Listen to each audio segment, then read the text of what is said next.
All right. Hello, everyone, and welcome back to a new episode of Rocket Lab Weekly. In this episode, we're going to cover 2 weeks because we left out the Thanksgiving one. Unfortunately, my wife said that it was date night, and I kind of had to skip Rocket Lab Weekly. So it is what it is, and but I think it was okay. Thanksgiving is Thanksgiving, and hopefully everybody got to spend it with the family. So today we have the full crew, and probably we have a surprise guest coming who has recently been in New Zealand, and she's going to tell us about. She visited Rocket Lab and got her book signed by Sir Peter Beck, and should have some interesting things to say. Cool. So how's everyone this week? Cold. It's snowing where I am in Canada. It's definitely no longer summer here. I don't know about you, Dave, but it's getting pretty chilly over here. Yeah, it's especially today. The past couple of days have been pretty cold, and we've been getting some snow here as well. But probably nowhere near as bad as you, I'm sure. And looks like we have someone else joining here. Yeah, Miss Iglesias, so nice to see you. Good to see you. Thank you for having me on. A little bit under the weather, but I think I'll manage. But thank you for the invite. I appreciate it. You have a good setup. I love it. Oh, it's my son's room. Mm-hmm. I love that. Nice. Cool. Yeah, for me, the week was rather good. Happy to see that Rocket Lab wasn't going to zero. I think a lot of people were starting to get skeptical about, oh my God, why am I even invested in this? But it does. I feel like these sorts of price movements are good to let people kind of know, like, what are they tolerant of in terms of where their portfolios are, right? Not just for Rocket Lab, but for everything. But overall, went from being about 20% down to 11% down, so it feels a little bit better for me from a portfolio perspective. But continue to add on Monday. I think it was Monday on the 1st. I added another tranche of money into Rocket Lab and a bunch of other different companies that I normally buy every time I get a paycheck. So always a good week. Yeah. I did end up buying some Rocket Lab call options early in the week. I don't know if it was Monday or Tuesday. I think it was. But yeah, they had a big up day and that doubled. And I was like, oh my gosh, how do I keep getting so lucky on these? But yeah, so that dude, was nice. You're like the wizard of Rocket Lab. Sometimes it's better to be lucky than good, I guess. Yeah. And then T-minus 10 days till the baby is due to come, so it's getting closer. Kind of curious, for you guys, did it come like exactly on the due date or early? Or for me, the first baby came week 36, and then the next one came week 38, and then 39, and then the last one came exactly on the due date. And our first one cooked a little longer, and then our second one had to be delivered a little early, but it was only like a 2 weeks early or so. So yeah, ballpark. I guess could be any time now then. Yeah, it could be any day. Mine came, I think, at 38 weeks. Oh wow. Okay. Yeah. So when you said T-minus 10 days, it's very much like a rocket launch. Things can happen, and well, the rocket launches rarely go off early. You know, it's not like, oh shit, someone pressed the red button. There it goes. That's true. That's true. I meant like rarely on time. You know, like you can't think with the Cool. So to start off Rocket Lab Weekly, Miss Iglesias, you have done a trip to New Zealand, which I believe was your birthday trip. Happy birthday, by the way. Yes, right? Thank you. And thank you for all the birthday wishes in the comments. And I'm happy to be here. Yeah. And it seemed like you did an amazing tour of the Rocket Lab facilities. You met some amazing Rocket Lab people. You got your book signed by Sir Peter Beck. Yeah. Yeah. And what inside information can you tell us about the company? It was a great trip. As you mentioned, it was my 50th birthday. So I love traveling solo. Just because we have a big family, when you travel solo, it obviously makes a huge difference. I don't know. But my wife had said, "Where do you want to go?" And I said, "Well, you know, when we all went to Launch Complex 3, Sir Peter Beck had said that we could visit New Zealand." I said, "You know, I've always wanted to go to New Zealand." I said, "So let me see if I can get this on the books." And we were able to get it lined up. Oh, there's my post. And it was amazing. I flew into New Zealand the same day that the tour was supposed to happen, and I don't know if you guys know or not, but in New Zealand you drive on the left side of the road and the steering column is on the right side of the car. But I thought, yeah, I could do this, so I rented a car, and I was on my way to the appointment, and I hit a curb on the left, and I shredded the passenger side tire. So I instantly pulled over, and I was determined to get there, you know, on time. I'm like, nothing's going to stop me. So I went to go change the tire, but the rental didn't have a spare tire. So I did what any other reasonable investor would do, and I abandoned the vehicle with all of my stuff in it, and I called an Uber, and I made sure that I got there in time. But it was absolutely amazing. You know, Muriel and Morgan were both very gracious in meeting me there. And, you know, the aesthetics of this place is very similar to the aesthetics to the Long Beach location. It's very much Star Wars, like down to the detail. If you've had a chance to go to Disneyland and ride the Rise of the Resistance ride for Star Wars, it's like that. It's absolutely gorgeous. You know, we got to walk in and see the booth where they do all of their streams for the launches. It's like a little sound booth with a window and then the technicians behind it. That was super cool. They have lots of memorabilia on hand. They had model rockets of the Atea 1. They had a shadow box that had a lot of pieces of the original, the first Electron. They had a replica of the Humanity Star. For those that aren't familiar, you know, if you may remember, the Humanity Star was that first thing that Sir Peter Beck put up in space. It was super sparkly, and I think it pissed off a lot of people because it was controversial, that one. Right. But shortly thereafter, as he mentions in the book, you know, Elon ended up putting a whole roadster up there, but that was okay, right? So they had a replica of that.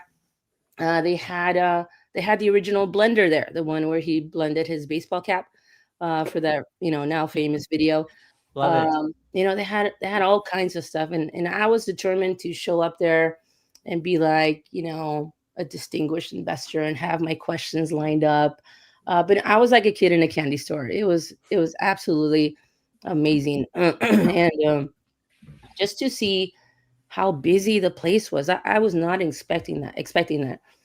When I went to the Long Beach location, they were in the process of transitioning or separating Space Systems from Archimedes because they had just purchased the Virgin Orbit facility. So they were moving all that stuff out. So when I visited that place, it was pretty slow. You know, there were still a lot of people taking meetings and having conversations, but it wasn't really like a hotbed of activity. But this place in New Zealand, it's kind of like the stock market without all the yelling and without the throwing of paper, right? There was a lot of people, and everyone was either at a computer working on something, or at a station putting something together, or integrating Rutherford engines, or putting together fairings, you name it. Whatever you thought you would be able to see there, that's what was going on. I remember seeing a room where they were putting together all of the reaction wheels that were getting ready to ship out. And it was just like the pictures. It was like the reaction wheels in these big like shoe boxes on these pallets, you know, like something out of Costco. But everything was just beautiful. Like whatever they show us in the pictures that they post, I always kind of wondered. I'm like, do those guys really wear those little white hoodies with the beard things? And do these boxes really look like? Is there a guy really inside of the Electron? There's a guy inside the Electron. There's a guy with the white hoodie.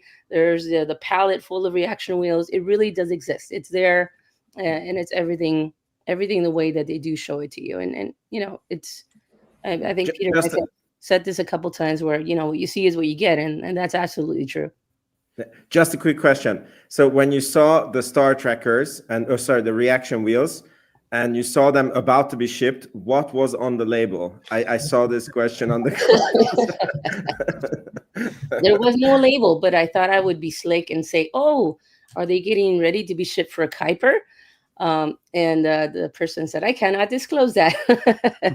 So I did try, but I think Scotto has this pretty nailed down in terms of who the secret sauce customer is. So, but I I did was kind try. of surprised that they're there because that was an acquisition, right? So I didn't think they would be getting made in New Zealand. No, I knew that because they said they were going to stand up a production line in New Zealand just for this Oh. secret customer. Like they had ordered so much that a production line was going to be stood up in New Zealand for that purpose. So Okay. yeah, I was just surprised that everything looked exactly the way that you see it in the pictures. And I think That's awesome. the most exciting part. I'm sorry, I think am I taking up too much of your show now? No, this is No, awesome. no, just Keep going, good. please. This is awesome. Yeah. The most exciting part, and I think I can share it now. I can't post pictures. I was told not to post pictures about it yet, but I think I could probably talk about it. It'll be a show exclusive. When we were walking around the floor, they asked one of the engineers if I could put fingerprints on the rocket so I can take a picture.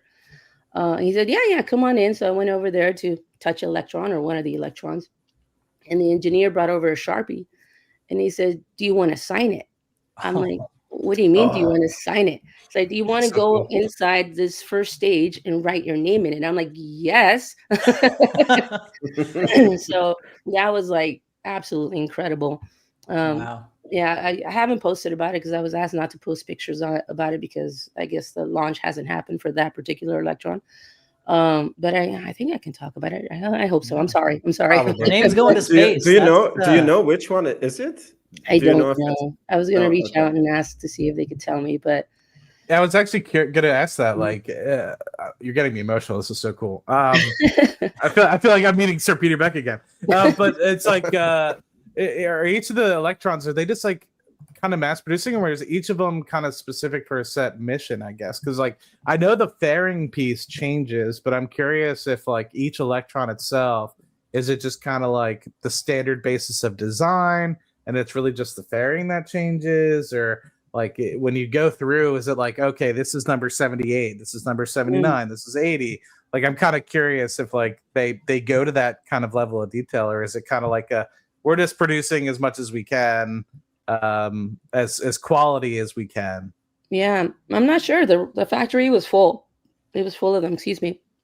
I know that different people were working on different ones, so I get the impression that they're probably customized to whatever the mission is going to be. I saw them integrating Rutherfords into different ones. I saw them, like I said, putting together the fairings, working on the buses. This one in particular, I didn't have any identifying markers that I could tell this is for that mission. I think at the very end, they slapped a sticker on the fairing so you can see what it's for. But it was very interesting. One of the other things that I did ask that I thought it was a fun fact, I don't think that we've ever heard this before. I noticed that some of the electrons had a slightly different color. Like some of them were kind of like a green to tan hue. And I was told that carbon fiber, as it ages, the glue that's used to bind the carbon fiber changes color a little bit. So as it ages more and more, the electron starts to change color. So when we see them on the launch, if it's one that's looking a little bit more green or a little bit more brown, it means that's probably an older one that's been sitting out on the factory floor. And I thought, oh, great. Give me one more thing to worry about when I'm watching these launches, right? I'm like, oh my God, that's an old one. But I guess it really doesn't make a difference in terms of the strength, but just in terms of how it looks. That's a cool fact. Mhm. Really cool. That is awesome. Yeah. And Did you get time to talk with Peter much or any of the other? No, he was actually in a execs? meeting. Like I said, Okay. everybody was super, super busy. Morgan was really good about, they signed my book and then they took my book over to him to get it signed. But everybody was super, super busy. And, their work culture is so diverse. I really enjoyed seeing that as well. One guy that stood out to me was this guy that was integrating a Rutherford into the first stage, and he looked like a cowboy. Like when I say a cowboy, like I mean a cowboy, like the tight jeans, the buckle, the Wrangler shirt, and the hat. But his shirt, even though it was a cowboy shirt, had the Rocket Lab logo in the back. And he had the boots and everything. And I'm like, look at this character. But here he was integrating a Rutherford into that first stage. And I thought, yeah, this place is great.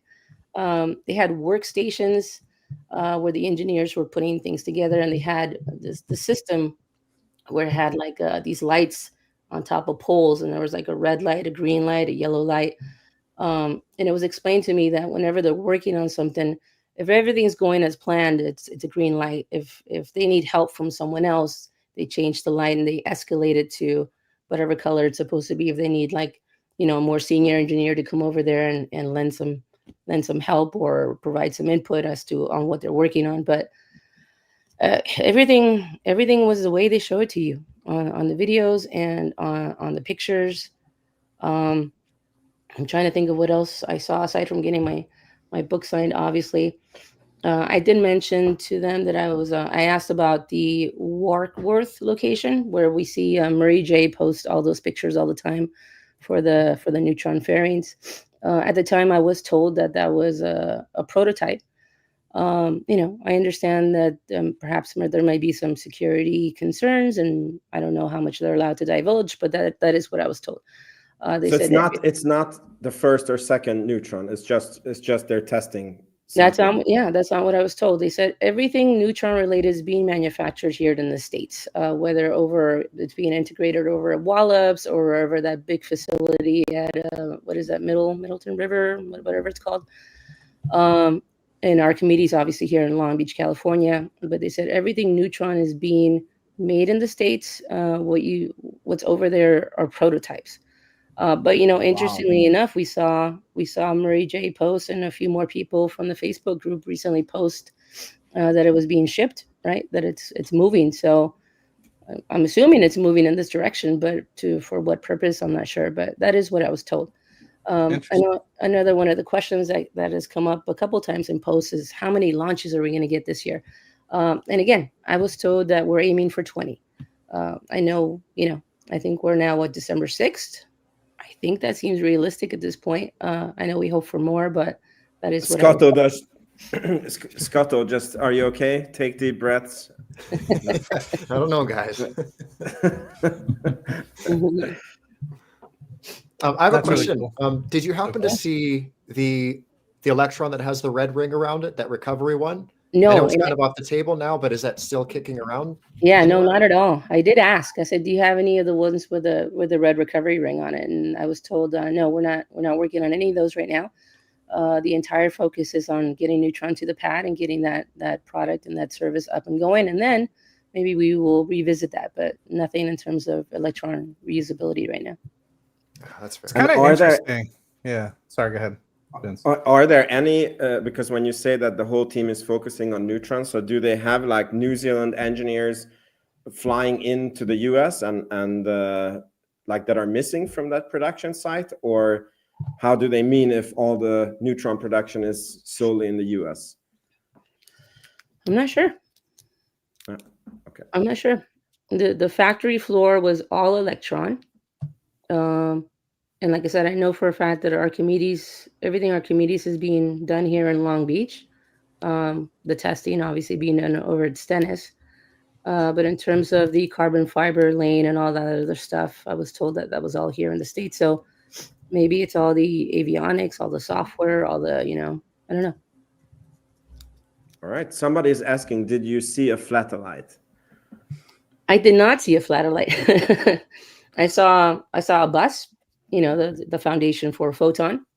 I saw first stage. I saw Rutherford engines. I got to hold a little Curry engine, which is super tiny. It's like this big. Like I really wanted to just kind of put it in my pocket, but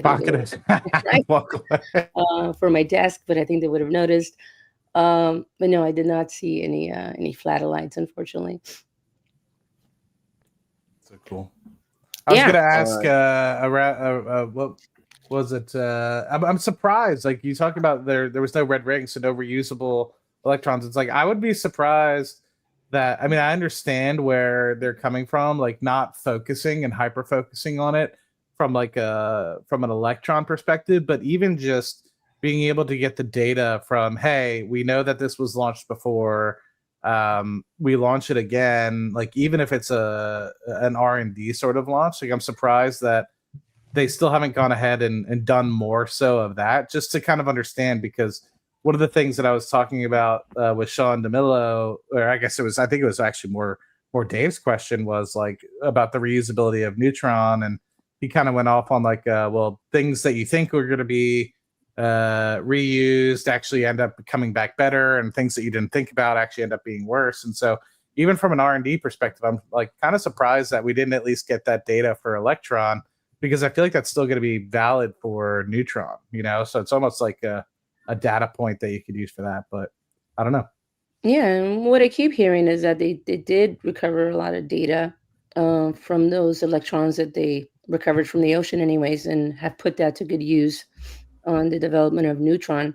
And I think we've heard a couple of times that even on the electrons that they launch now, that there's always some portion of Neutron on there, whether it's the use of their software mimicking what it would be like, or some piece of Neutron in there they're testing against the elements. So I think the Electron has definitely been a test bed for that. In terms of when they're returning to recovery, like full recovery of it, it's hard to say. Question for Vince: why didn't you like the post, man? Which post? This post. What am I missing now? Oh, This okay, the one that we're looking at. I don't know. I'm just joking, man. There you go. There you go. There you go. Thank you. That's funny. The day after, I think you guys maybe saw my video. I did drive out to Warkworth with the assistance of Murray J, who gave me the coordinates. It's about an hour away from Auckland. I drove there praying all the way as I drove on the other side of the road again, hoping I wouldn't hit something else.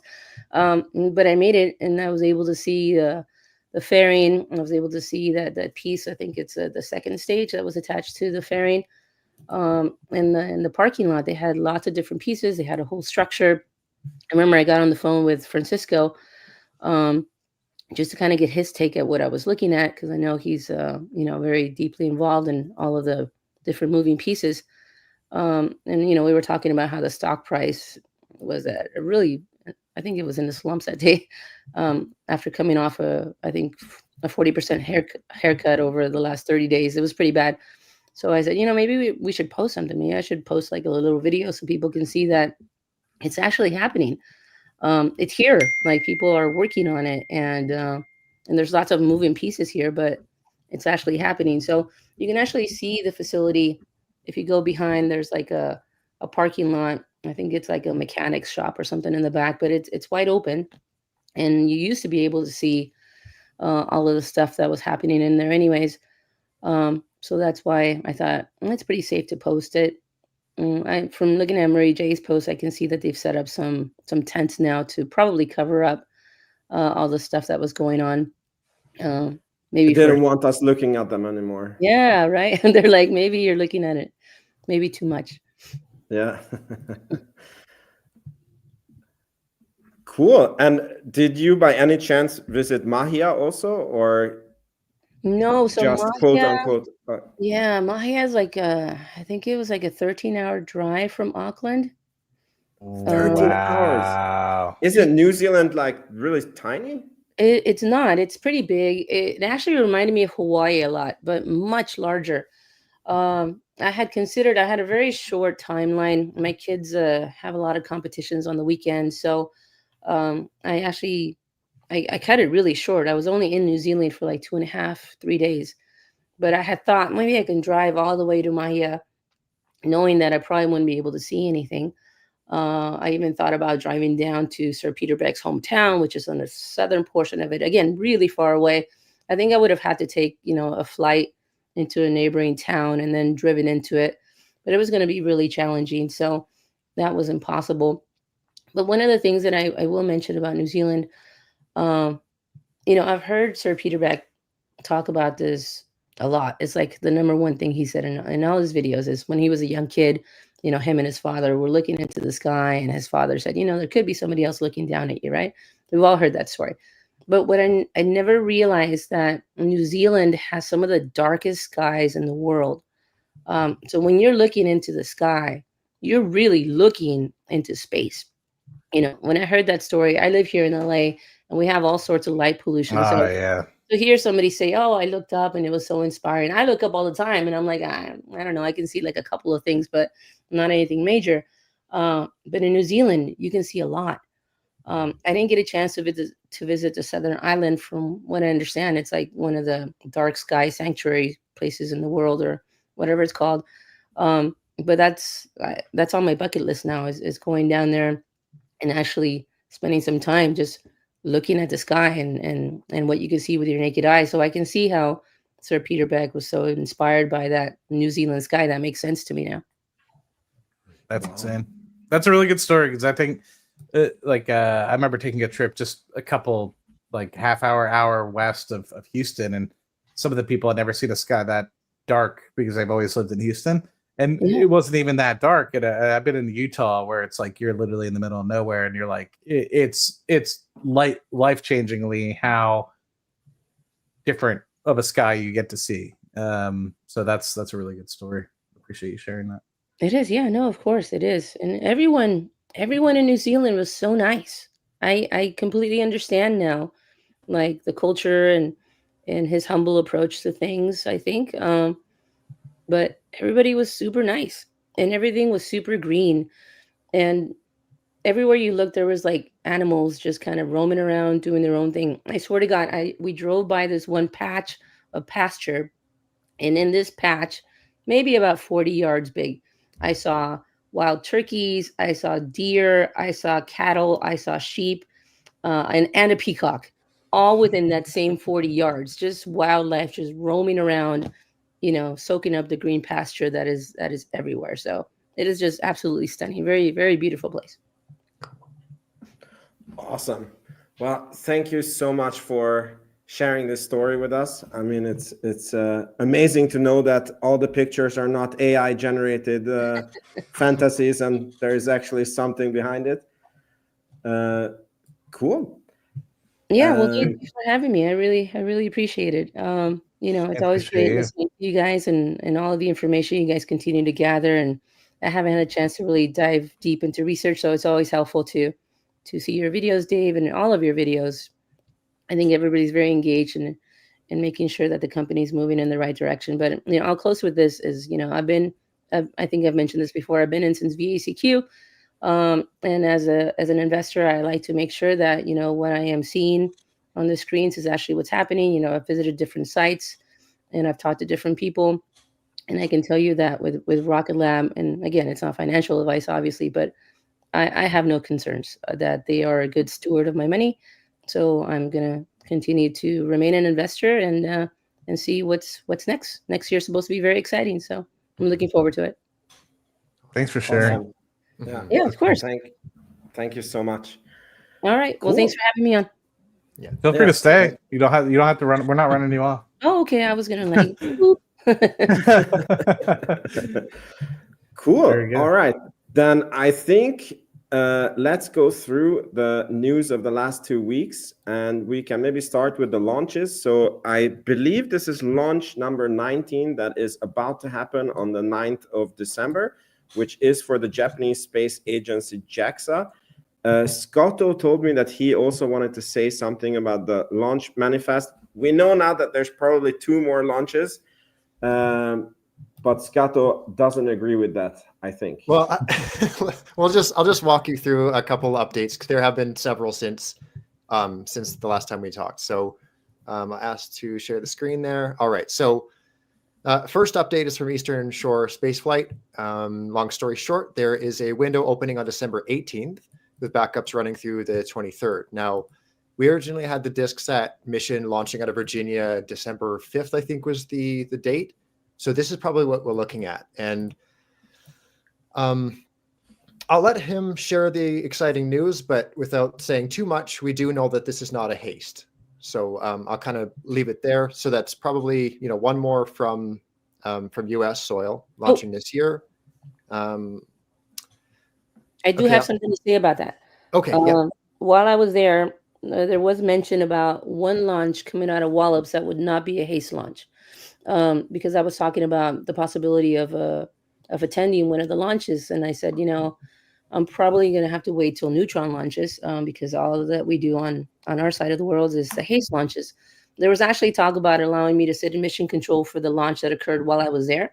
But the secret customer, Black Sky, said that they wanted to remain secret, so they couldn't have any external people in the booth, which was fine. I was just flabbergasted that it was even considered. But I was told that there would be one upcoming launch from Wallops that would not be a HASTE launch. Cool. So that's That is probably cool. ours. I think that's expected to be, there's 4 disk sats on there. And when it was first announced, it was announced as a payload, but then the timeline kind of shifted around a little bit. So I'm not sure if it's just the disk sats going up or if there is an additional payload, but either way, we're expecting something on the 18th. Is that'll only be the second non-HASTE launch, right? I mean, the first one was Virginia's for launch lovers, Yep. and then this, I guess, would be the only second non-HASTE launch, right? I think so. Yeah. Yeah. And then, okay, there's 2 things that I want to bring up in relation to this, and then we'll kind of circle back because something was mentioned indirectly. So Black Sky, they announced that they delivered their first very high resolution image from their 3rd Gen 3 satellite in less than 24 hours following the launch. So there was a confidential launch on November 20th that went off for Rocket Lab.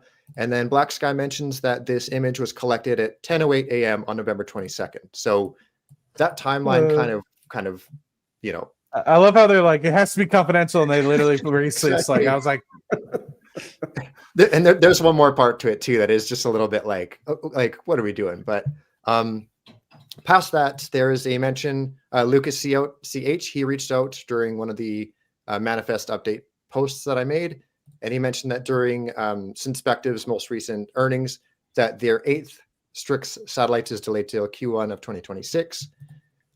So we'll hop over to kind of looking at everything here. I don't know how well you guys can see this, but you know, I'm going to do this in a little bit of a different order because I do want to end on a question and kind of pitch it to not just you guys on stage, but to the general audience as well. So if we are kind of looking, we have the number 19 coming up here in 3 days. The disk sat, assuming that's what that is on December 18th. We're still supposed to have the ESA launching out of New Zealand as well. And that might be the end of our year. So 19, 20, 21. Past that, we have 4 that we're not quite sure what exactly is going on. Black Sky is a little bit less clear as of their most recent earnings, like when their next one is going off. If it is still this year, it kind of sounds like next. Similar with Hawkeye, IQPS, and Capella, those are probably pushed into 2026. But all this to say, you know, we're probably hitting north of 20 this year, maybe like 22 optimistically. But I was scrolling ahead earlier today, and we have 22 already lined up for 2026. And I don't know why that one's down there as 2025, but that's probably canceled anyway. Anyway, 22 for 2026, not including the 4 that are probably being pushed out of 2025. Plus, there were between 4 to 7 that were signed in Q3 that are just like, we don't have enough information to know what exactly those were. So all this to say is we're probably ending the year at 21, maybe 22, but 2026 is already looking like it could be as many as 26 to 29 launches already. So realistically, well, cautiously optimistically, we're probably hitting somewhere between 25, maybe north of 30 launches in 2026. So it's going to be an exciting year. Curious about that because, you know, Rocket Lab looking at their own manifest over the previous years is often coming a little short. So when you see this number, and it's probably like what they were seeing in previous years, do you worry about, okay, customers delaying again and stuff like that, and maybe only hit like 24? Yeah, that's probably what'll end up happening. Like realistically, even if there's any growth, like even 25 with Neutron on the immediate horizon, like that's still a good 2026. Plenty to be excited about. But I did want to ask you guys a question. So when you look at Rocket Lab's website and their missions that have been launched in the past, there are several that are confidential and some that just aren't listed at all. But I mean, then they do things like this where it's like, I don't know how well you guys can see this, but the mission logo is one rocket being launched with two satellites meeting up during the same exact time frame that Black Sky on the previous earnings call mentioned, that the third satellite is at the site. And if you look at even the shape of it too, like it's the same logo and whatnot. So the question that I want to pitch to you guys and the audience as well is, what do you guys think of in terms of confidentiality? And we'll use this one for example, where it's like Black Sky pretty much explicitly mentioned that this was them. And then there was like another one before where it was like a day or two after where a gentleman on X was like, hey, these satellites just reached orbit and they came out of New Zealand, but Rocket Lab is saying that they're confidential. Like, where do you guys draw that line? Like, should we just be like updating this to be Black Sky? And same thing with like the previous HASTE launches. Like, we pretty much know exactly who these are. Do you think it's better to kind of like go with what Rocket Lab is saying? Or do you think it's kind of like public at this point? What do you guys think? Mr. Iglesias, you're our guest. What do you think? We'll start with you. With me? Oh, yeah. Well, I was looking in the comments, and Sponge Rob 72 has mentioned a few times about the controversy surrounding Black Sky. So I did a quick Google AI overview, and I guess there's some controversy about their imaging satellites providing support to Israel. So there's been some protests around that. So, I mean, in terms of it being confidential, it seems like, based on what I'm seeing, like it's more for avoiding maybe protesters coming out to protest the actual launch or, showing up at different places. But in terms of updating the manifest to show what it was, I don't know what their protocol is. I think once they've said it's confidential, it's kind of confidential. But, as you pointed out, you could just see, the mission patches and kind of figure it out. Yeah. I think for our purposes, Scott, Is it me or did we lose Dave? We lost Dave. Oh, he froze. He's frozen. but There you go. Sorry, Dave. Can you froze say it for one a more time? second. You froze. Froze again. Still frozen? His lean back position. Yeah, He's either freezing or taking a nap. relaxing. Relaxing. I mean, my opinion is that the customer is always right. So it's like if the customer is asking to keeping it confidential and then they give you a logo that practically almost says Black Sky on it, then you do what the customer wants. And I think that in the general public, like you're in the top 0.001% who like follows it so closely. Like I think that the general public is like, oh, it's confidential. Okay, it is confidential. And then they don't look anymore. Fair. Dave, how's it going? Dave, are you back? Maybe not. I'm not sure what's happening. Yeah, okay, we continue. And whenever Dave gets debugged, he just jumps in. Okay. Did we take everyone on this question? Well, I don't really have much else to add. I mean, I think confidential, not confidential. I think it really just depends on, what they want to do and why. They'll have their purposes, and the problem is, it's like, just because one thing says confidential might not be the same reason why something else might be. And I've see people in the chat basically saying, well, maybe it's not for Black Sky. Black Sky doesn't care, but Rocket Lab does. Maybe they just don't want to associate with ties between certain political agendas or governments, etc. Rocket Lab, at least from what I've seen, tries to stay pretty apolitical and just tries to make sure they don't, they just are delivering things to space, right? It's not to say that they don't have their own agendas, but I'm sure, they just don't want to view themselves as, supporting one side or not supporting another, and they're trying, I'm sure, to potentially just steer clear of something like that, which could rub people the wrong way or rub people the right way, depending on how it's perceived. So, Okay, fair. Cool. All right. Thank you, Scotto, for this one. So we move on to the next one. Let me see if you guys can see my... Oh, wait, I have to stop this. And here we go. So the next news is, we're not going to be much on this, is that Blue and Gold, the satellites for the Escapade mission, they have done one of them has done their first trajectory correction maneuver, which I guess means that everything is going good on that front. Okay, we go to the news after this, which is the Air and Space Forces magazine reports that the Space Development Agency says it's on track to issue its next batch of missile warning and tracking satellites contracts this month.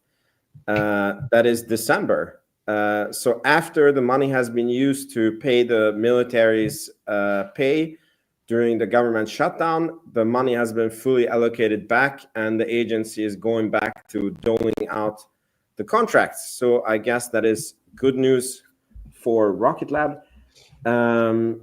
So what do you guys think? When is the award coming? How big is this award?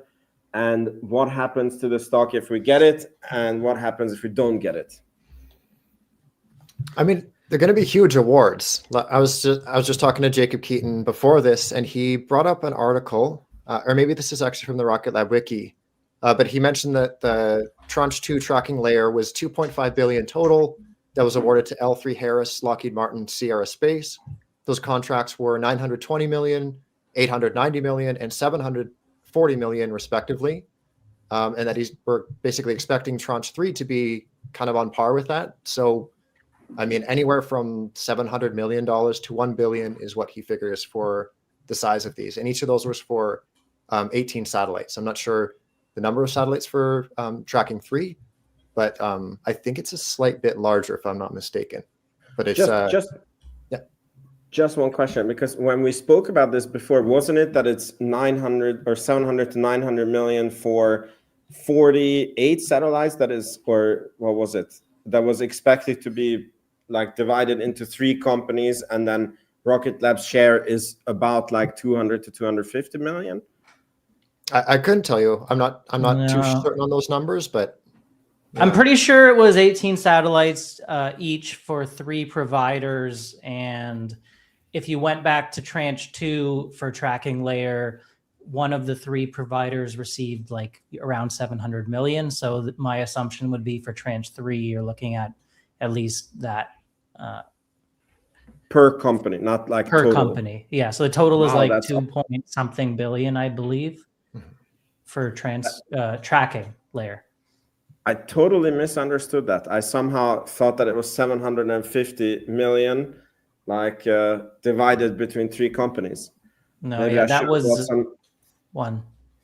Maybe I should have bought some more Rocket Lab on this dip. Yeah. Well, that was actually part of the reason I bought some Rocket Lab calls earlier in this week. I was kind of like, okay, the macro markets have started to cool off, like calm down rather. It seems like we're back to level, and this award is still ahead of us theoretically.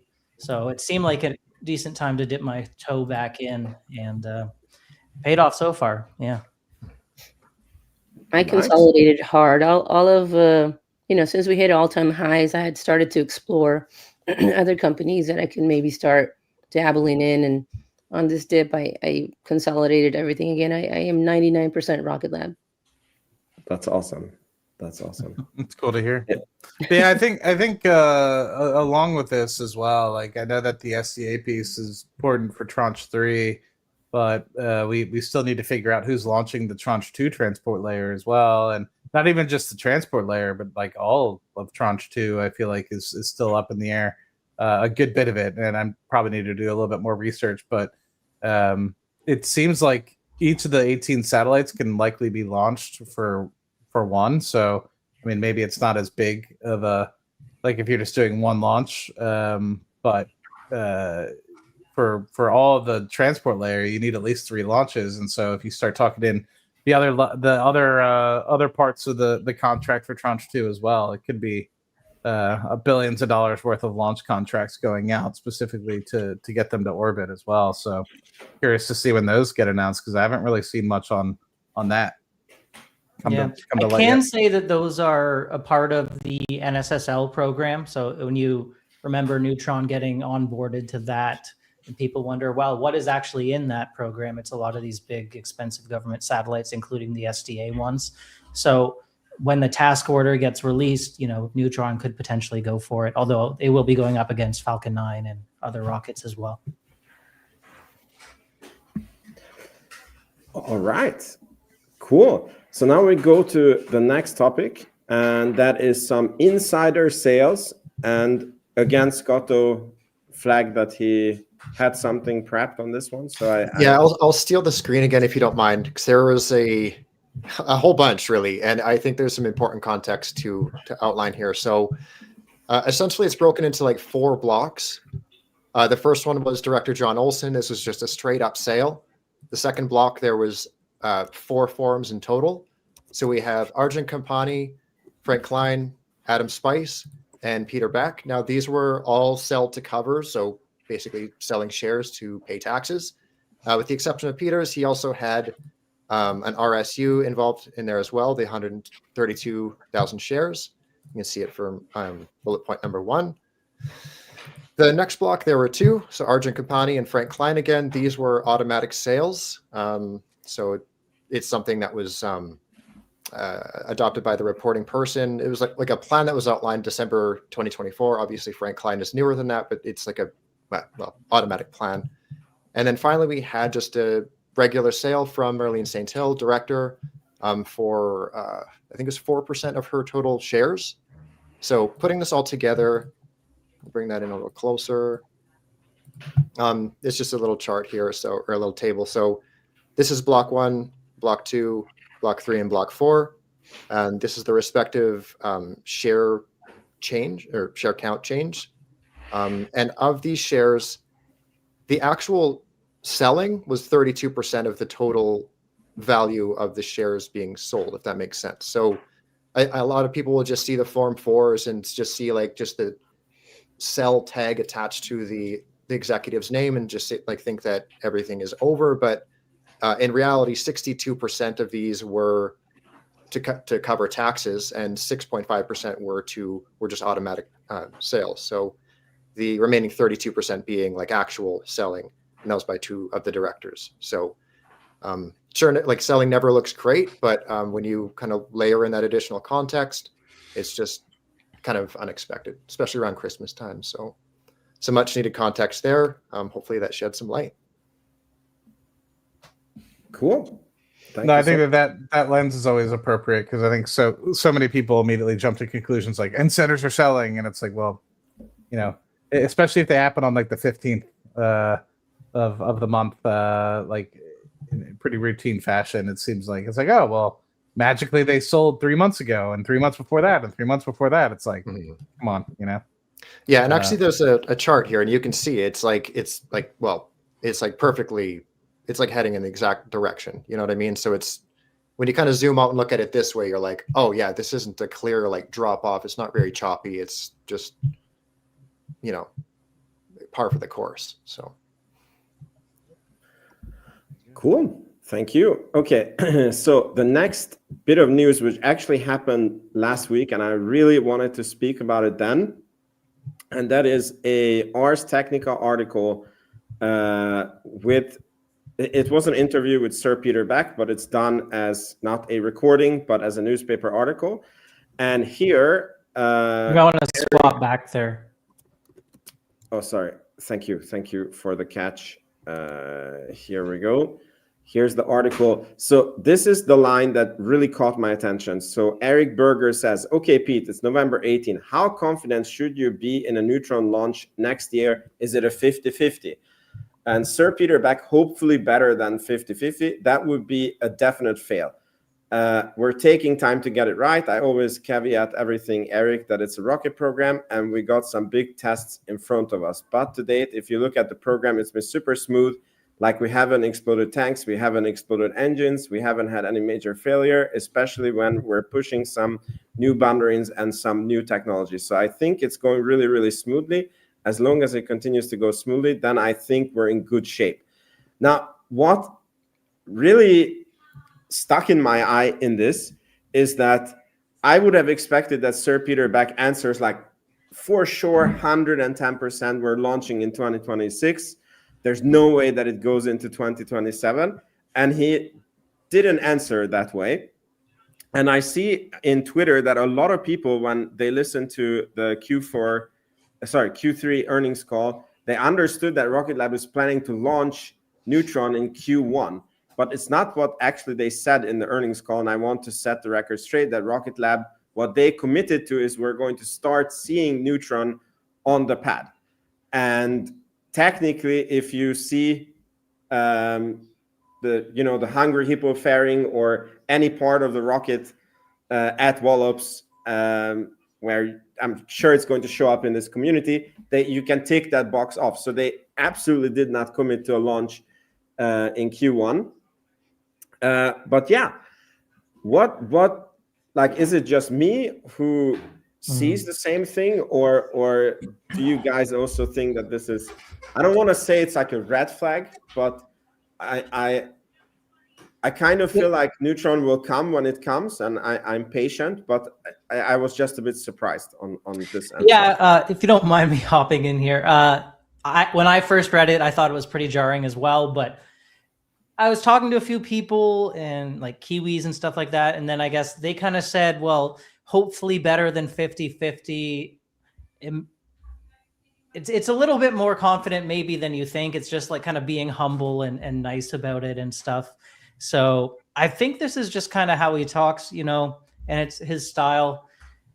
Elon would have been saying for the past 3 years, absolutely, we're going to launch by year end 100% every year, and then it would have been delayed. Whereas Peter's always like, yeah, it should launch. We expect it to or whatever, but not. Yeah, I think that's a little bit of his style.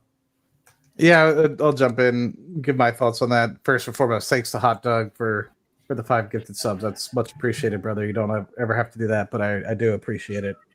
I agree. I mean, you don't have the audio file to fall back on, right? And so if you did, he could have been like, okay, Pete, 50-50 or what? He'd be like, well, hopefully it's better than 50-50, right? Yeah, and like jesting back, right? Or he could be like, well, hopefully it's better than 50-50. You don't have that sort of context. It's all written in black and white, and so you can't see the gray area, which I think is it. But to me, I think I trust in what they're doing. They're doing as best as they can, and like they stated, like I don't think that they are trying to really mislead anybody, and so I think they don't want to be 100% definitive.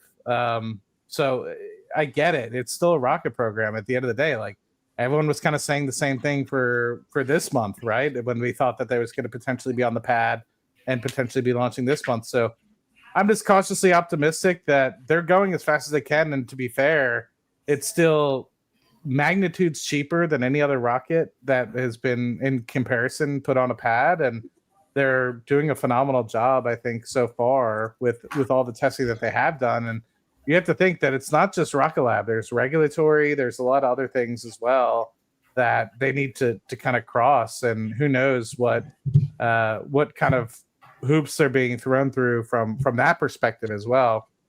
And I'm cautiously optimistic that, as Peter has said in the past, unless they're 92% sure it's going to go off successfully, like they don't want to even try it. So that's just me. Yeah, I think there's lots of Kiwis in the comments here mentioning that, it could be just a New Zealand thing, a way that they put things. I think, not having the actual audio in the context, I kind of interpreted it as a what you first did, Matt, there with like hopefully better than 50-50, like a jovial way. But, I think this poor man, we just need to let him cook. He keeps saying the same thing. It's coming, but I'm not going to be rushed. I need to make sure that this is absolutely right. And that's the approach that I want at the end of the day. Do I want to see Neutron launch next year? Absolutely. Neutron on the pad in Q1 is also what I understood, on the pad, but maybe not launching just yet. But as long as it launches and launches right, that's my ultimate goal.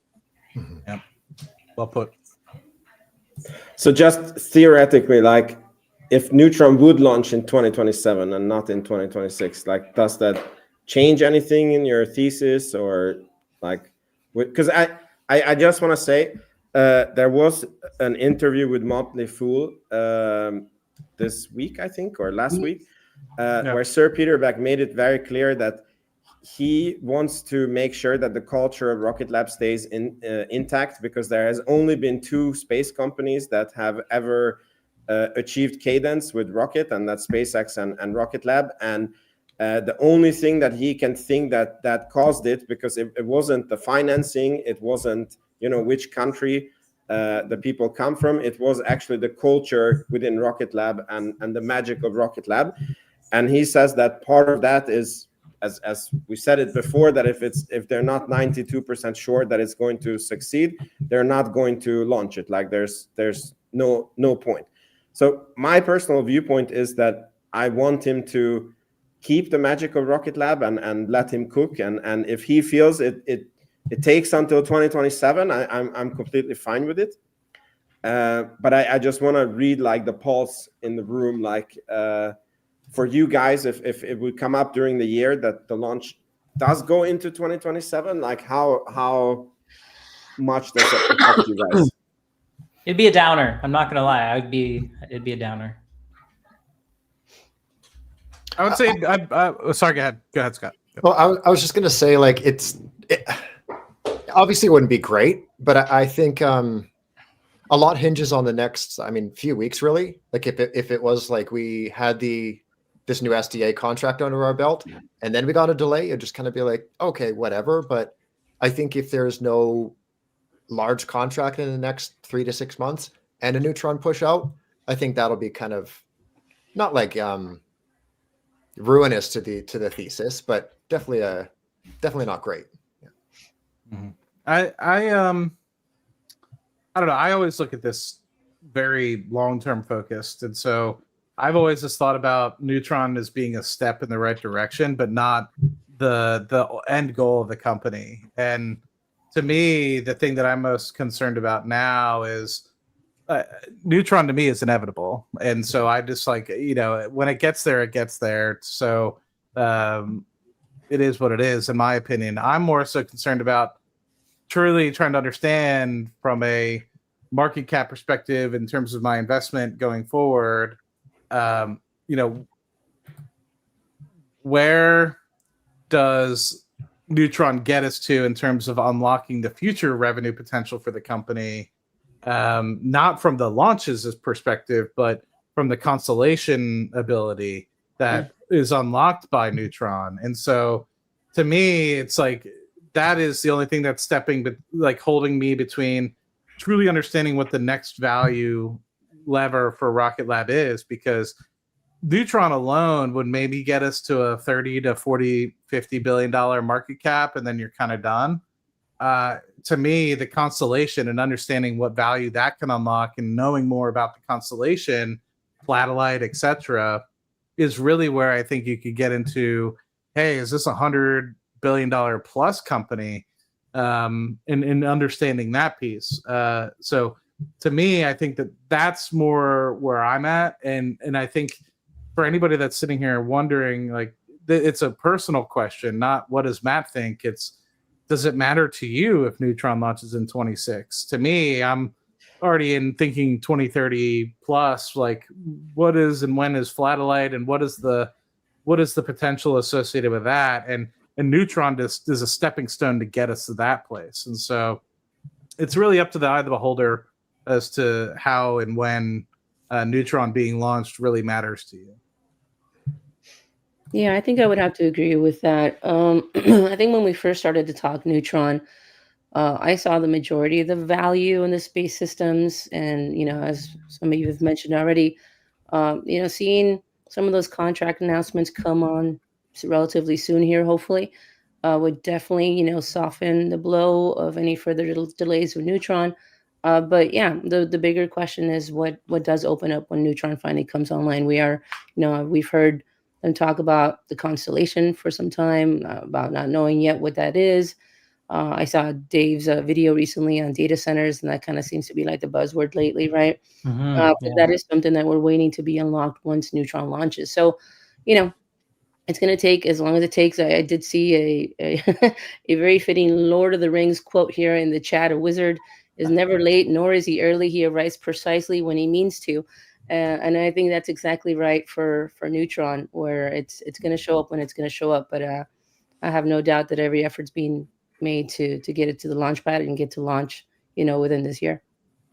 Yeah, I think people forget to realize, like, and I say this a lot, and like Rocket Lab is the Thanos of space right now. They have acquired all these beautiful companies that are literally legacy, that are been on the James Webb, on Perseverance for Mars. Like, think about how much talent that has been brought in house and how much use that is. And even in the Motley Fool interview, I don't know if you're going to get to it, Vince, you probably are, but they basically said, like, we are the #1 space rated solar panel provider in the world. So when you think about the next tranche of everyone talking about data centers, you have Jensen, you have Sundar Pichai, you have all these people, Elon Musk even talking about data centers in space, which I originally thought was like kind of a little bit crazy. But now that I'm thinking about it, and now that I've had time to digest it, like, who else is going to make the solar panels? Like, yes, there's probably other people out there making great solar panels, but Rocket Lab has a lot of capacity to continue to grow that business, and that's going to have its own wavelengths as well. So yes, this is a potential step back. We thought it was going to be launched in December 24, then mid 25, then end of 25. Now we're in the first quarter of 26. But, there's other things going on in the company. And this being moved from 26 to even 27, I mean, we're not really seeing meaningful revenue contribution from Neutron until the early 2030s anyway. So it's Well, like... sorry if you don't mind me hopping on there, Matt. I guess one thing No, I go would for it. say is with the pushback on this, we've heard the 1-3-5 schedule many times, and I would just build out my model based on what they're telling us. So previously I had 3 revenue generating launches for Neutron next year, which would have been $150 million, which is still significant, which obviously is no longer going to be the case now. But long term, yeah, I understand what you're saying. Yeah, I mean, the way I look at it is like, let's just I just throw it out there, right? You're a $23 billion market cap today, and to me, it's like, well, where do you think you terminally end up? At 100 billion or 200 billion? Put your number in and say, okay, well, instead of all the launches that get us there, that's going to show up in, say, 2034 versus 2035. Are you really going to sell the company because you get to 100 billion or 150 or 200 billion? Choose your number. In 2034 versus 2035, and what's your compound annual growth rate, which is never going to be linear, right? It's going to show up in waves, as we know. So, put your number in and put your time in and back calculate and see, like, just because everything is delayed by a year from 2030 to 2035. I'm not saying you're wrong, Dave, by the way. I agree with you wholly. I think it's up to the person that's listening to say, I think now this is pushing everything to 2035, and it's going to be 150 billion in 2035 versus 2034. That is now I'm just going to throw a number out there. I haven't done the math, but a 10% compound annual growth rate. That's less for me than I was expecting. I'm going to go put my money elsewhere. That's up to them. But for me, I think it's still wildly profitable between now and 2035. So I'll keep my money where my mouth is. All right, awesome, everyone. So we continue. We are coming to the end of the Rocket Lab news. So this chart has been published last week, which shows the global rocket launches ranked in 2025 so far. And this little guy on the left, right, you can see is the second one, which is after the Falcon 9. And it beat out, I believe that's a Chinese flag here. Yeah, so Rocket Lab is the second most frequently launched rocket on the planet currently. So that is amazing. Then it is Sir missing Peter, HASTE, by the way, as well. They okay, cool. They just had 15 launches there. They didn't include the HASTE, but even so. Yeah, that's amazing. And so Rocket Lab got an award. That's the AWS Company of the Year award at the Deloitte Top 200 Awards. What a complicated name. And I don't want to play the speech right now because we're very low on time, but it's Sir Peter Beck is really funny. He said he didn't prepare a speech and he thought that somebody else was going to get the award. So he started drinking wine And then when he got the award, he said he quickly regretted both those decisions. And yet he did a really good speech. And he said 2026 is going to be an amazing year for Rocket Lab. So let's take him at his word. Cool. Now, the last Rocket Lab news that I want to sort of end on, which is not sort of a Rocket Lab news, but kind of is, you will see. So there is talk now that SpaceX is raising money at an 800 billion mind-blowing freaking valuation, which is completely and utterly nuts. I wish that they were a public company so we could analyze the numbers, because that number just feels nuts, but maybe it's completely justified by the numbers that they have. But obviously, if Rocket Lab is at 20 billion and SpaceX is 800 billion, there is still an insane growth ahead for Rocket Lab just to catch up to where SpaceX is today and not where it's going to be in like 10, 15 years. So do you guys think that when, and SpaceX says to investors that they are planning an IPO in late 2026. So my question is, do you guys think that this helps with Rocket Lab valuations? So when space investors look at companies and they're like, oh my God, okay, SpaceX is 800 billion, Rocket Lab is only 20 billion. Let's close that gap. So what do you guys think? I'm sure it doesn't hurt. And even myself just doing like the quick math, because it seems like a overstretched valuation, but it's like, 800 divided by 15.5 is a price to sales of 52. And of course, that's just top line, but I think that's what a lot of investors will simply do.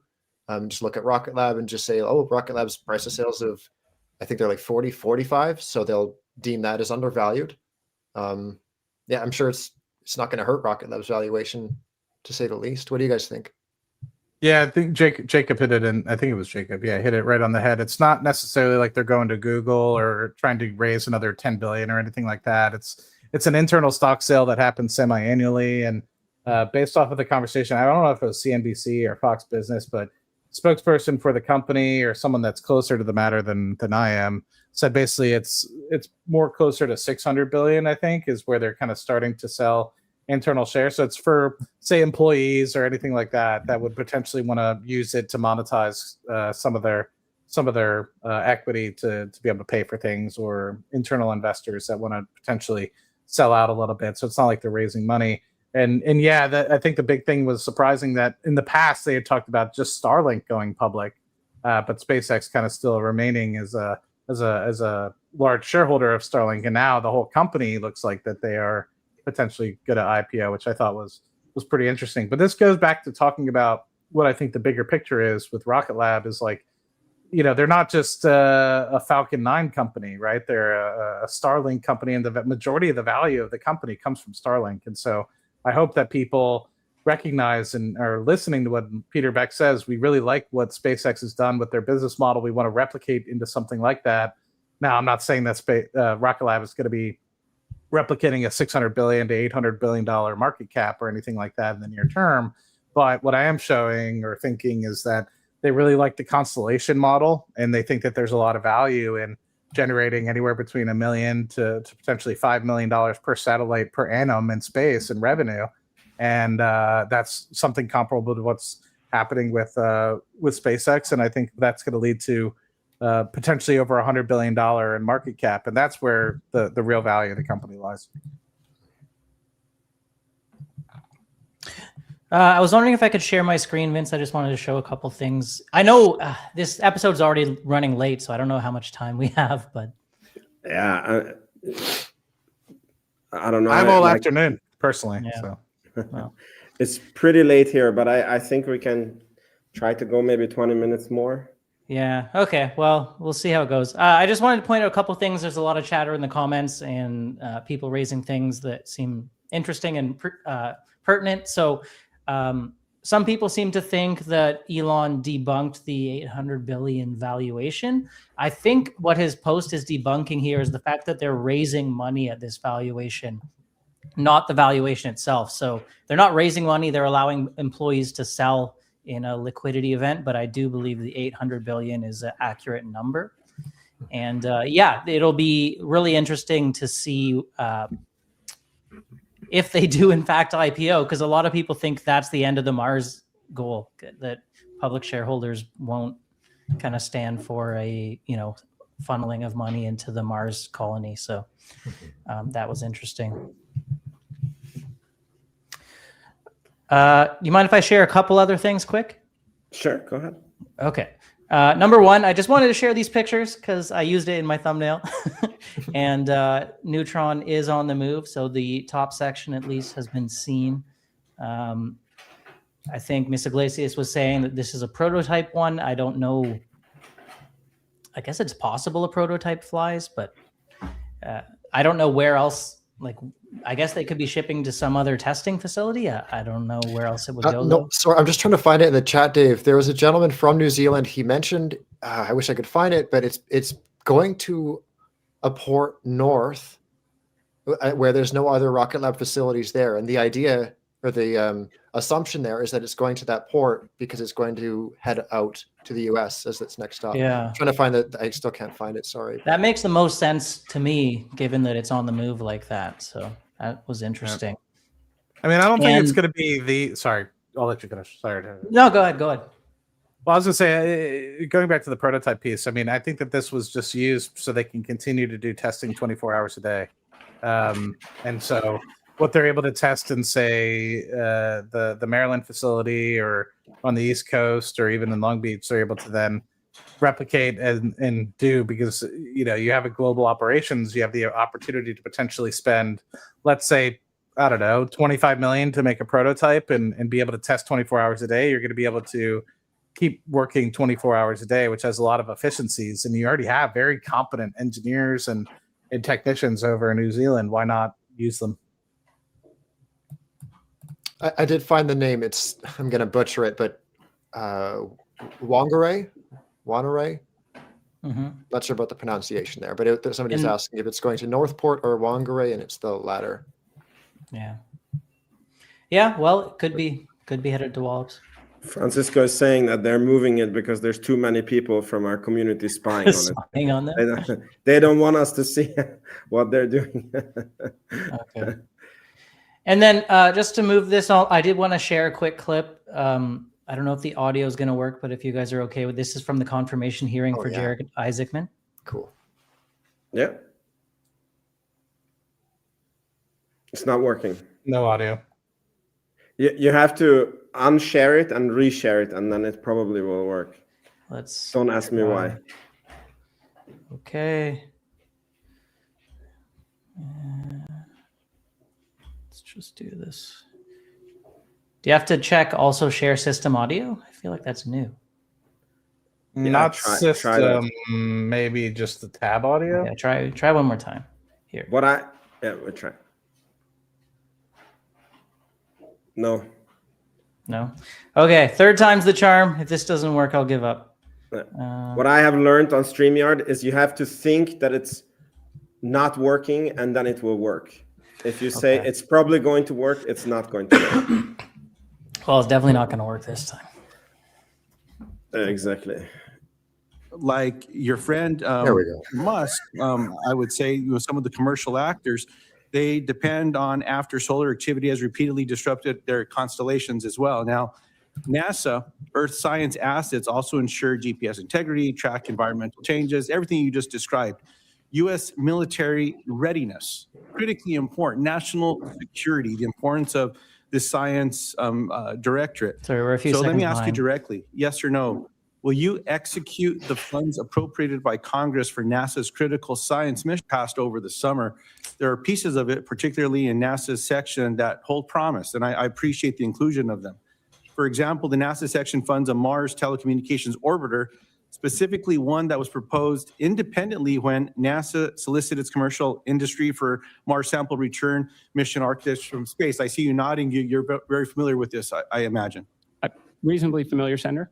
The orbiter would not only support future exploration missions, but most importantly, it would help support the critical comms relay needed for existing and future science missions like the Mars sample return. Now, New Mexico is home to companies like Rocket Lab, who produced the world's highest efficiency space-grade solar and powered critical NASA missions and would power the MTO, for example. So yes or no, do you commit to following through on the letter of the law and ensuring a rapid acquisition strategy for the MTO to be able to deliver it by the law's 2028 due date? Senator, my commitment to you and all the other members is always to follow the law. As a space enthusiast, I am super excited about any activities that open up further science and discovery on Mars. Appreciate that very much. Thank you, Mr. Chairman. So what I found interesting about that is the law basically says it should go to Rocket Lab because the wording of the MTO in that budget was that it has to be someone who previously had one of the study contracts who proposed a separate MTO, which was only Rocket Lab. So anyway, I just thought that was interesting. That was That's super cool. I didn't hear interesting. that. Yeah, I didn't hear that. That was That's awesome. super- Yeah, I think to be mentioned by name, that's pretty remarkable. Yeah, I mean, it shows they're having an effect, I guess, with their lobbying efforts and stuff like that, which I think you have to do at Washington. Yeah. Yeah. Anyway, Oh, that that's was it for awesome. me sharing my screen. Thank you. So I believe Scotto mentioned something that you have something about Mynaric. That's my absolute last Rocket Lab news. And then there's some space news for the week. Oh, man. But I'll just grab the screen from you one last time. here we go. It is quick too. So do I have the dates here? On November 25th on LinkedIn, Mynaric posted an update that they are proud to announce the milestone of delivering more than 250 Condor Mark III optical terminals to customers. So again, that's November 25th, 2025. If we go back to June 5th, there was a mention that they have delivered around 100 Condor Mark III terminals to the customers. So we're looking at a 5-month period. Finally, we'll scroll back all the way to May of 2024. I'm not sure if you guys can see at the bottom, but this is basically the agreement between Rocket Lab and Mynaric. Rocket Lab was awarded the 18 vehicle program in January of 2024. So this is the SDA that they won, and then Mynaric is the partner with that. The order of Condor Mark III terminals is valued at approximately $15 million worth of deliveries, beginning in 2025 and continuing into 2026. So for each of these 18 craft, there will be 4 terminals. So that puts this total contract at 72 terminals. So 15 million divided by 72 terminals, that puts these at 208,000 apiece. So we're just going to round down, making it even 200,000. Multiply that by the 100 terminals that were between November and June. We're looking at $20 million over a 5-month period, or roughly $45 to $50 million in revenue on an annual basis for a company that is being purchased for $70 million with the additional $75 million in bonuses through 2026 and 2027, assuming production targets are met. So Rocket Lab hasn't been too forthcoming quite yet about how Mynaric is doing in terms of revenue, but there's a good indicator, and that should be closing hopefully any day, like hopefully by the end of this month as well. So it's just a little piece that I wanted to share with you guys. It's definitely a step in the right direction. That $45-50 million for a $75 million company, that's a move right out of Rocket Lab's book. Thank you. That was also pretty interesting. Cool. So now I looked at the news that I have queued up here. Let me just take back the screen. And we are always so good on touching ahead of these subjects. So yeah, this was already kind of mentioned. So the news came out that Sam Altman has explored the deal to build a competitor to SpaceX. I think this is clickbait. It was basically that he reached out to Stoke Space in the summer and discussed for OpenAI to be an investor or taking over the company. I highly doubt that they discussed 100% taking over Stoke Space. So just being a major investor, and the angle was basically for AI data centers in space. Maybe we can take all the news at once because we are so tight on time, and then we can just comment on the one that we feel like. So the next one is Jarek Eisenman's nomination, which also came up. Shared the tweet showing all the support that he's getting in letters and We know that the support behind him is bipartisan, and hopefully there's rumors that maybe already as soon as next week his nomination goes through and NASA has a new director. And the last news that I had is that there was an accident in Russia when they launched the last Soyuz report. So it looks like the bottom part of this rocket stand where they can access the rocket was so basically the service platform was not fastened before the launch, and then the rocket flame pushed it down into the trenches, and that renders this site basically useless.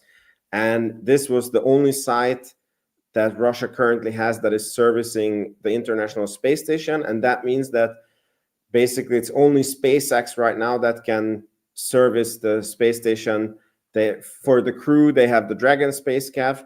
For cargo, they have I'm pretty sure I'm not saying it right, the Cygnus capsule or the Dragon capsule, but the Cygnus also launches on the Falcon 9 to keep up the orbit of the space station and reboost it. It has to be done via the Dragon and the Cygnus. And the only possible rescue is Dragon. What do you guys think about this space news? And what do you guys anticipate for this next coming week for Rocket Lab? Man, so much there. I think Sam's serious about rockets and space data centers. He's talked about it a bunch. He's a billionaire now, and we all know billionaires have this innate need to have a rocket. I buy the seriousness about the space data centers. This I buy, but to buy a rocket company to fully take it over and that he would manage the rocket program, I think is insane. It's insane, but I believe he wants to do it, but I don't think it will happen with Stoke. Well, he's not going there with SpaceX. I can tell you that much. Why not go there with Rocket Lab? Possibly. As long as he doesn't buy the whole company and take them private. Yeah, I don't see Sir Peter Beck handing over the company to anyone. No. I meant to buy the services of Rocket Lab and use them. Yeah. 100%. I don't see why you need to buy a space company to build space data centers. I mean, space companies is basically like, if you don't know what you're doing, it's a black hole of money, as shown by Jeff Bezos and Richard Branson and many other rocket companies. And I thought on this show we talked about that the next billionaire who buys a rocket company is Matt Money, who's here with us. Oh yeah, I can't speculate on that, but what I can say is like I think it's likely that they were just saying we need more competitors, we need more people to potentially put these in space, and so Stoke I believe is going to be successful, and so giving them any sort of capital to get some sort of equity position isn't necessarily, I don't think, Altman or OpenAI trying to take over the entirety, but rather give optionality and more so guarantee the fruitfulness to get the keys to space, right? I mean, Neutron will help, Stoke would help, Firefly hopefully with their medium launch vehicle, which I haven't seen much about, but apparently will potentially be working on over the next couple of years. So I think that it's more along the lines of just ensuring that there's optionality other than SpaceX to potentially put things into space.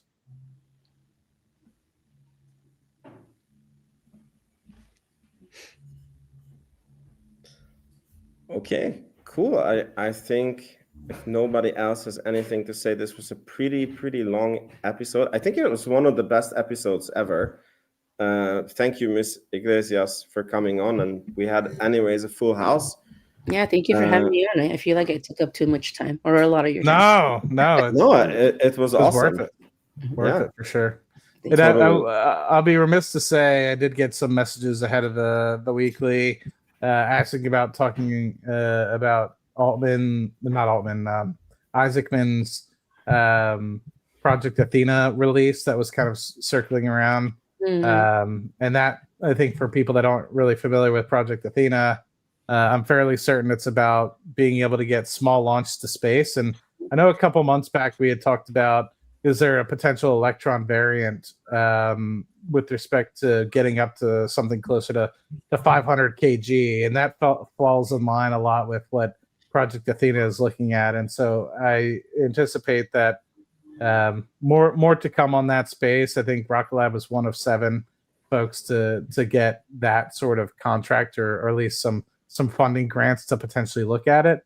And so I'm curious to see what they end up doing with the potential Electron, or is it going to be specifically focusing around the satellite piece of it? Because Athena, I think, has twofold. It's one, a small launch 500 kilogram vehicle, and then second is certain types of payload testing. So, yeah. Exciting. Yeah, I think that Athena document, as I'm looking at it, mentioned bulk buys, bulk buys of launches and buses and components. So I think it's a little bit of everything. Cool. Well, can't wait to see what Jarek Eisenman is going to do as the head of NASA director. He definitely seems to be a fan of the MTO and the Mars sample return. So yeah, that's pretty cool. That is pretty cool. All right, people. Thank you everyone for being here. I really believe this was one of the best episodes we have done on Rocket Lab Weekly. I love how we do all this community research, and like you guys come with your own presentations, and Miss Iglesias with your whole trip, and again making sure that we're not just buying some AI generated images like the Nikola truck. Yeah. So cool. I was gonna say it probably was better because Miss Iglesias was here. We got some diversity on the panel, and some hands-on experience as well. Too kind. Awesome, guys. So have a nice week. Happy second Advent to everyone who celebrates, and may your sky stay blue and stock stay green. And see you next week. Thanks, guys. Good seeing you all. That's Grab some of the meat. Yeah. Cheers. Take care. Thanks for having me.